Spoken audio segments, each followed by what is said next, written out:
Hello friends, ఇదిగోండి మన మిద్దె తోటలో కర్బూజా కాయ కోసుకొచ్చా. చూడండి, కట్ చేస్తున్నాను. కడుక్కొని వచ్చా. అబ్బో పండింది. అది భలే ఉంది. అబ్బో ఎంత మంచి కలర్ వచ్చింది. లోపల పాడైపోద్దని చిన్న కాయగానే కోసానండి. ఇదిగోండి ఇట్లా అవుతుందని, పాడైపోద్దేమో అని చెప్పి తీసుకో, ఆ మొక్క తీసుకో,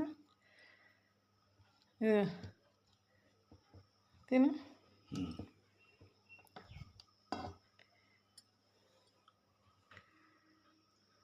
కొరుక్కో. ఎట్టుంది? తీపి ఉందా చప్పగా ఉందా? కరెక్ట్గా చెప్పు.